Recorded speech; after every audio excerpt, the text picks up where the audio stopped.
Raider Nation, what's going on? You're watching the Raiders Report brought to you by Wager Talk, and I'm your host, Mitchell Renz. I had somebody slide in my DMs the other day and said, Mitch, show your Chucky head. Well, bang, there it is, the Chucky head. Today's show, 3 biggest winners and losers following the 2019 NFL Draft. And my biggest winner is Derek Carr. Why? The Raiders didn't draft a quarterback. Kyler Murray, tuck rule, tuck that. Dwayne Haskins? Nah. Daniel Jones? Never was going to happen. Drew Lock? Don't think so. Derek Carr, 2019, prove-it year. They didn't draft a quarterback. Instead, what did they do? They built around Derek in the draft. They built around Derek in free agency. I absolutely love what Mike Mayock, what John Gruden have done from start to finish so far this offseason. I mean, they've stuck true to their word. They've said that Derek Carr is their quarterback. They did so in the draft. They did so in free agency. And Derek, I've said 2019 is a prove-it year, and I will continue to say it. Because 2018, 4,000, sure, career yardage there. But 19 touchdowns, 10 interceptions. We need 2016 Derek Carr. We need Derek Carr who gets us to the playoffs. That's the Derek Carr I need to see. And when you look at this wide receiver depth chart that the Raiders have, I'll tell you what, this dude has a legit chance to have career-high yards and touchdowns, which you may see on a later Raiders report. Now, Hunter Renfrow, drafted out of Clemson, is the new top slot receiver for the Oakland Raiders. You combine that with speedster J.J. Nelson, an elite wide receiver in Antonio Brown, and Tyrell Williams, who I think is actually one of the more underrated wide receivers in the NFL, which is exactly why I'm going to ask the entire nation this question. If Oakland misses the 2019 playoffs, will Derek Carr be the quarterback in 2020? Do you guys have 2020 vision?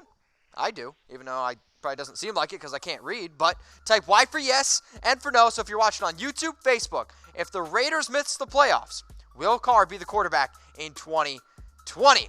Next winner, Colton Miller. Now, Miller was also a winner on the Raiders report because I drank 84 of them in 6 minutes. Actually, it was Bud Light. Whatever. Now, the Raiders didn't draft a right tackle in the draft.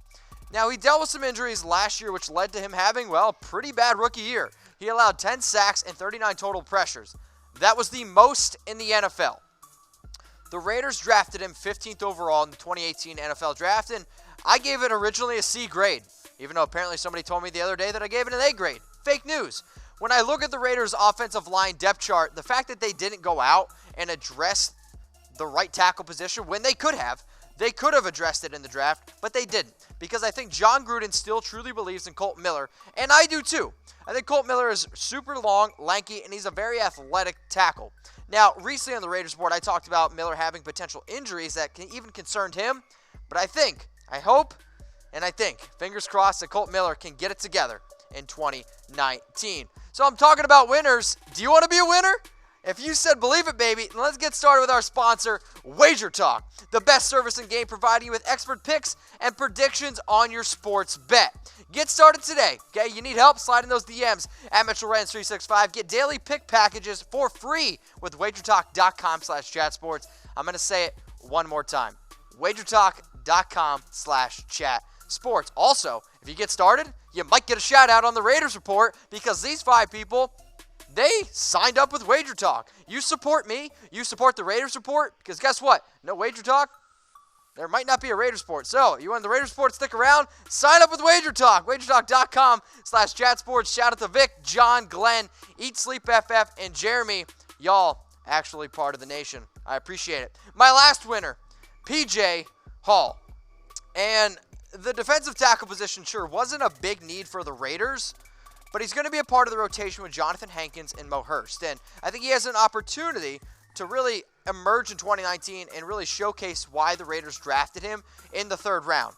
Now, 22 tackles, 3 tackles for a loss, 0 sacks, and 4 quarterback hits were 2018 stats by P.J. Hill. Now, Mitch, why is he a winner? Well, he's a winner because the player that I really thought the Raiders were going to get at 4th overall, and many people believe so, was Quinnen Williams, our number 1 rated player here at Chat Sports. And if Quinnen Williams would have been drafted by the Raiders at 4th overall, he was definitely going to push a lot of playing time away from P.J. Hall. Heck, he probably would have started over Johnathan Hankins. And I like this defensive line for the Raiders.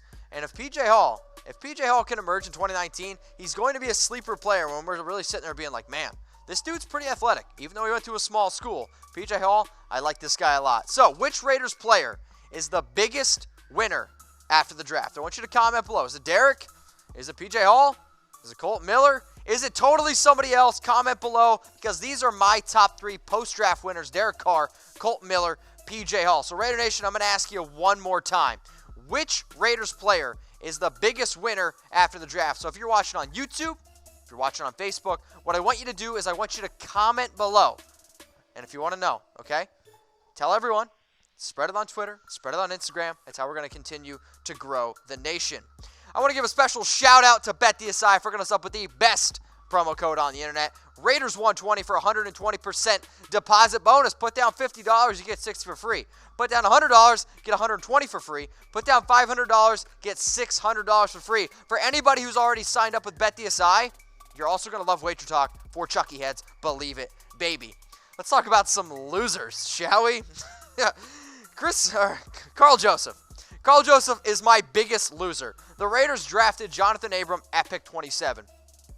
Now, Karl improved a little bit down the end of the year last season, but there's already been reports that the Raiders aren't going to pick up his 5th-year option. There's already reports that the Raiders could potentially trade Joseph, and sure, he had 48 tackles last year, and since he was drafted in 2016 out of West Virginia in the first round, I think we can all agree that Karl Joseph has been a little bit of a disappointment. And I know that you guys like Abram. He's going to bring that hard-hitting box safety that we need. So this is exactly why I'm going to ask you this question. And I can't wait to see the answers, because guess what? I'm going to save these answers, and I'm going to come find y'all halfway through the season. And then, because if somebody's complaining about Karl Joseph or Abram, I'm going to find you, and I'm going to know. So type KJ for Joseph or type JA for Abram. Who will make more starts in 2019? Next loser. Oh, boy. Chris, are you going to share this on your IG? I think Chris Warren is a loser on the football field. I've never really met the guy. But when you go out and you draft Josh Jacobs in the first round of the 2019 NFL Draft, that's concerning. Also, Isaiah Crowell, you signed him. But wait, he got hurt, Mitch. Then you go out right away and bring back Doug Martin, who led the Raiders in rushing yards. Now, he missed 2018 with a knee injury. There's weight concerns. I know how much he weighs. People are asking me. But here's the thing. You go out. You have Jalen Richard, who had led the team last year, 68 receptions. You go out, you draft Josh Jacobs. You go out and sign Doug Martin, and heck, you even signed Isaiah Crowell at one time. What does that tell me? That Chris Warren is a loser after the NFL Draft. But Mitch, he had a great preseason. 292 yards. He averaged 5.0 yards per carry, the most in the NFL. 2 touchdowns, 58 carries. You guys were calling him Baby Bo. Baby Bo after the preseason. All I'm saying is I think Chris Warren has some upside. He was a talented running back. But just because you perform in the preseason doesn't mean you're a great running back. And I think when I look and see what the Raiders have done in the offseason and what they've done in the draft, that makes Chris Warren a loser. So, project Chris Warren's stats in 2019. If you guys think Josh Jacobs is going to be Offensive Rookie of the Year, I can't wait to see what you guys are projecting for Chris Warren in 2019. Now, we're talking about losers. Get a picture, people. You guys know it drives me absolutely insane when people don't have a picture. So, I'm shouting you out. Christian, Jacob, Juan, Quentin, Richard, get a picture. There's your shout out. But come on, don't be losers. My last loser, Ryan Grant. Just so you guys know, I love you. It's all out of love. Ryan Grant, they drafted Hunter Renfrow in the 5th round. And he's already behind J.J. Nelson on the depth chart. J.J. Nelson at least brings the speed. And if Hunter Renfrow is the top slot receiver, what does that exactly mean for Ryan Grant, who only has $100,000 guaranteed. But in terms of the NFL contracts, $100,000 guaranteed is not a lot. So he signed a 1-year deal. J.J. Nelson signed a 1-year deal. Now, what makes J.J. Nelson and Ryan Grant different? J.J. Nelson has elite speed. And you guys know that I ripped on Seth Roberts. I mean, Ryan Grant, over the last 4 years, really hasn't done all that much. Now, he's had opportunities. He's had different quarterbacks. I get it. But in 2017, he had 45 catches, 573 yards. And you guys know that I like fantasy football. Ryan Grant was like talk of the town for the Redskins. If that's what I'm getting, I only paid him $100K, and you go out and you draft Hunter Renfrow, things aren't looking so good for Ryan Grant. So will Ryan Grant make the final 53 roster? Would you type 4 for Believe It, baby, or type O for Tuck Rule, Tuck That? If you do think he's going to make the final roster, tell me which wide receiver then on the Raiders is getting the old boot. So here are my post-draft losers for the Oakland Raiders. Karl Joseph, he's my biggest loser. When you go out and get Johnathan Abram, I think that makes you a loser. Chris Warren, you draft a running back in round 1. You go out and get Doug Martin, loser. Ryan Grant, get Hunter Renfrow, loser. Big L, but still L for love. Which Raiders player is the biggest loser after the draft? Those were my top 3, but you guys know this show's not about me, and heck, I definitely can see it in the comment sections all the time when you guys tell me, Mitch, this show isn't about you. So, comment below who's the biggest loser after the NFL draft. Now, I've had so far success with this, and I want to continue to do it. What I want you to do, if you've made it this far in my video, because I know only the true loyal watchers have done so, I want you to slide in my DMs at MitchellRenz365 on Twitter, and I'm going to hook you up with something. Okay? Sound good, Raider Nation? I'll see you later. Raider Nation, what's going on? Is this the #1 Raiders channel on YouTube? For Chucky Heads, believe it, baby. And if you haven't already, subscribe right here. I'm giving you Chucky Heads, news, rumors, Raider Nation rumors. And look at this. I'm making your life easier. Check out my next video. Thanks for watching, and go Raiders.